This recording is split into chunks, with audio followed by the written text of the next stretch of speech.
Maka hari ini saya harus tegas-tegasan nih kepada bapak-bapak sekalian. Dana efisiensi yang kemarin bapak-bapak sampaikan di evaluasi kita yang kemarin itu, apakah sudah dikembalikan kepada BPKH? Dengan keuntungannya, dengan bunga-bunganya lah istilahnya seperti itu. Totalnya ada berapa keuntungan tersebut? Kemudian kemarin disimpannya di mana? Ini masih pertanyaan saya nih. Kan sebetulnya masih ada di rekening bapak-bapak kan? Belum dimasukkan ke BPKH loh. Simpannya di mana? Masih ada di rekening bapak-bapak kan?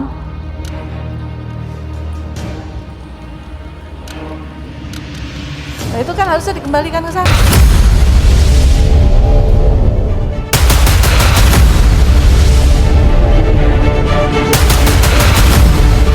Terima kasih. Assalamualaikum warahmatullahi wabarakatuh.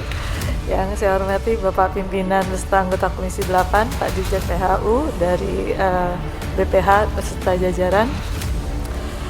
Pertanyaan saya satu, ini yang dari BPH siapa saja ya? Ada berapa orang?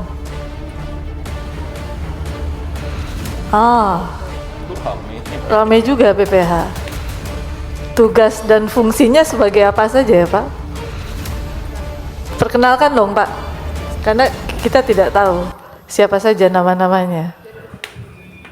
Diizinkan ya pimpinan ya. Masih pemberdayaan masyarakat diikuti oleh. Baik, terima kasih. Izin Ibu, Iya. dapat kami sampaikan bahwa saya Nur Alia Fitra, Bu.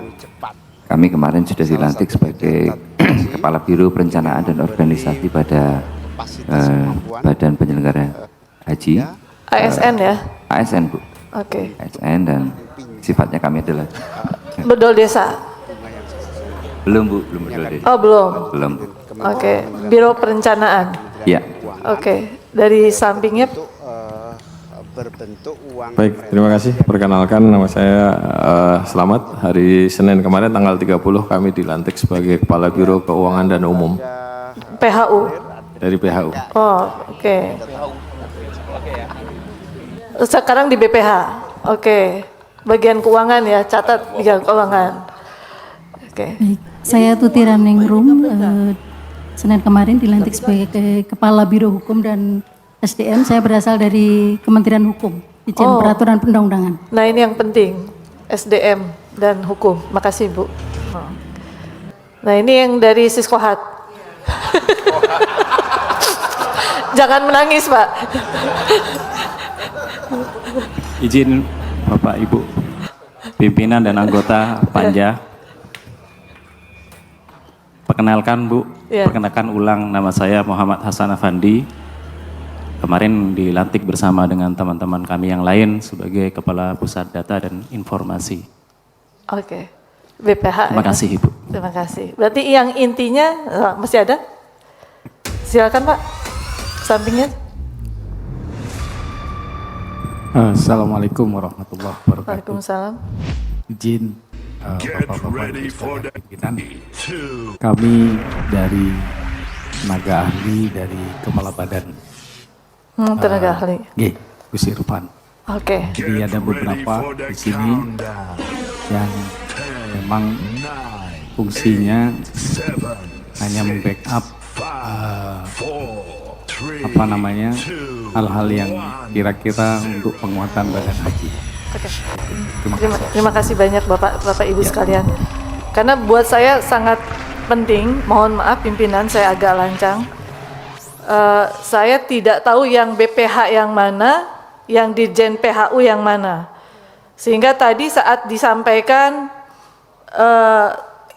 saya sepakat dengan yang disampaikan oleh Dirjen PHU, gitu kan, tadi oleh BPH. Kok sepakat saja?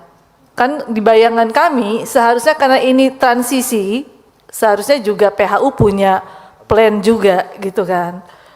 Harus punya perencanaan versinya PHU, BPH gitu, BPH. Sehingga pada saat nanti running di 2026, BPH juga sudah punya konsep gitu. Nah baiklah Bapak Ibu sekalian yang saya hormati dan saya banggakan. Menarik dari apa yang disampaikan oleh Pak Dirjen PHU, dari yang disampaikan oleh rekan-rekan saya, sebetulnya hari ini kita akan menguliti kaitan dengan asumsi dasar. Karena kalau kita tidak membahas asumsi dasar, percuma kita akan menentukan tadi yang disampaikan oleh Pak Fikri. Di ujung akhirnya itu adalah mengenai berapa prosentase nilai manfaat kalau kita tidak menentukan dari asumsi dasar. Nah, kaitan dengan asumsi dasar, yang paling terpenting itu adalah berapa kurs rupiah terhadap dolar. Saya masih tergelitik kaitan dengan dolar. Kalau kita menetapkan dolar, berdasarkan hasil yang disampaikan oleh bapak-bapak menetapkan berdasarkan asumsi makro yang telah ditetapkan oleh APBN. APBN menetapkan di angka 16.000 rupiah. Tapi hari ini kita mengetahui dolar kita ini mengalami pelemahan. Sudah di angka 16.100 rupiah. 16.100. Oh, 16.100 ya? 16.100. Bahkan kalau mengikuti tren hari ini, inflasi juga sedang mengikuti kejadian bagaimana PHK, pelemahan perekonomian. Dan kita tidak tahu nih, tren ekonomi ke depan seperti apa. Saya tidak mau pada saat penetapan nanti terjadi seperti yang evaluasi kemarin, kita harus membayar hutang, di mana nanti nilai manfaat harus menutupi, gitu loh. Karena kita kekurangan, gitu loh kan. Akibat salah asumsi dasar. Maka hari ini saya harus tegas-tegasan nih kepada bapak-bapak sekalian. Mengenai dolar saja, saya nggak setuju di angka 16.000. Kenapa tidak kita menggunakan asumsi nanti dengan inflasi, dengan PHK, dengan pelemahan ekonomi, dengan segala macam yang ada, apakah memungkinkan kita tentukan saja di 16.500 atau di angka 16.300 moderatnya gitu kan. Karena antisipasi. Jangan sampai nanti nilai manfaat harus menutupi lagi. Pertanyaan saya yang berikutnya nih yang masih menggelitik kepada saya. Ini masih saya catat nih, belum saya buka. Di note saya nih, saya harus buka note saya nih Pak, bapak-bapak sekalian. Dana efisiensi yang kemarin bapak-bapak sampaikan di evaluasi kita yang kemarin itu, apakah sudah dikembalikan kepada BPKH? Dengan keuntungannya, dengan bunga-bunganya lah istilahnya seperti itu. Totalnya ada berapa keuntungan tersebut? Kemudian kemarin disimpannya di mana? Ini masih pertanyaan saya nih. Kan sebetulnya masih ada di rekening bapak-bapak kan? Belum dimasukkan ke BPKH loh. Gile. Orang itu. Nah itu kan harusnya dikembalikan ke sana. Ya. Ya. Izin khusus yang Melalui ini. pimpinan dulu. Lewat pimpinan, izin pimpinan, boleh merespon yang ini. Silakan. Ya. Biar clear bahwa dalam undang-undang disebutkan kami baru boleh menyetorkan ke BPK bila sudah diaudit oleh BPK, Pak. Dan ini prosesnya masih berlangsung. Yang sudah kami setorkan yang sebelumnya sudah selesai audit, jumlah hitungan kami sekian, BPK sekian dan hasil BPK-nya sekian, maka BPK itulah yang kita follow up. Oke. Jadi saat ini yang itu masih proses. Oke. Nah artinya bapak-bapak sekalian, kalau kita bicara dana efisiensi itu, berarti dana efisiensi kan masih ada di rekening PHU. Kapan? Berarti kan nunggu nanti hasil audit. Berserta bunga-bunganya loh Pak. Jangan sampai cuman pokoknya saja. Waktu urusan gitu syariah. Gitu loh. Berserta bunga-bunganya atau keuntungannya, jangan sampai enggak gitu loh. Nah, artinya buat saya menjadi menarik pada saat nanti kita menentukan asumsi dasar ini. Saya tidak mau nanti kita kecelek lagi. Karena tadi yang disampaikan Pak Fikri ini menarik, ujungnya tadi Kalau kita salah menentukan asumsi dasar, maka pada saat kita menentukan asumsi dasarnya di 16.000, ternyata dolar nanti itu di angka 16.300 atau 16.500, berarti kita kan kekurangannya 300. Maka yang bayar siapa? Yang bayar kan BPKH. Pakai apa? Pakai nilai manfaat. Berarti kan kita tetap harus bayar lagi, Bapak-bapak sekalian. Berarti nilai manfaatnya bukan 30% lagi, gitu loh.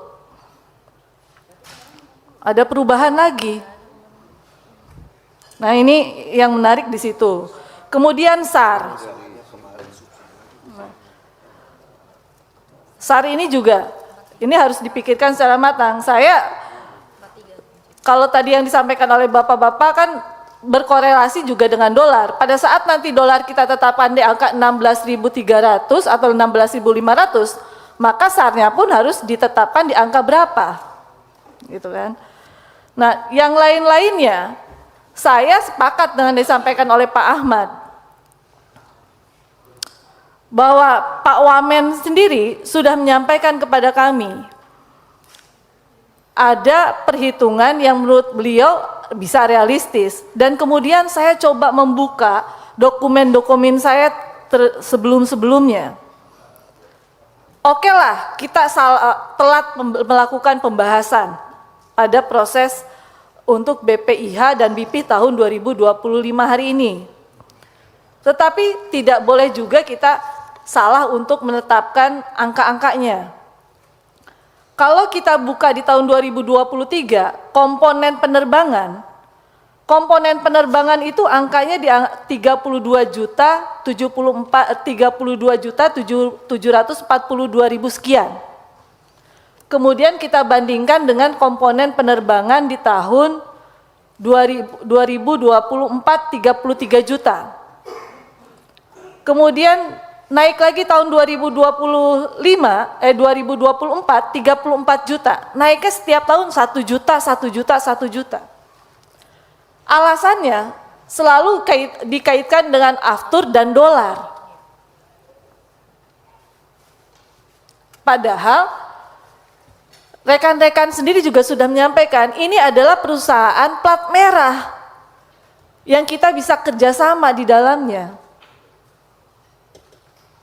Kemarin saya sempat ketemu dengan Dirut PT Garuda yang baru.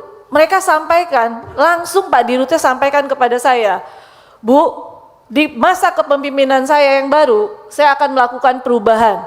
Insya Allah pesawatnya baru. Demikian informasi yang dapat saya sampaikan untuk hari ini. Semoga memberi manfaat. Salam dan doa kami untuk keluarga dalam perlindungan Allah, dalam dekap kasih sayang Rahman dan Rohim Allah Subhanahu wa Ta'ala. Allahumma amin. Terima kasih. Wassalamualaikum warahmatullahi wabarakatuh.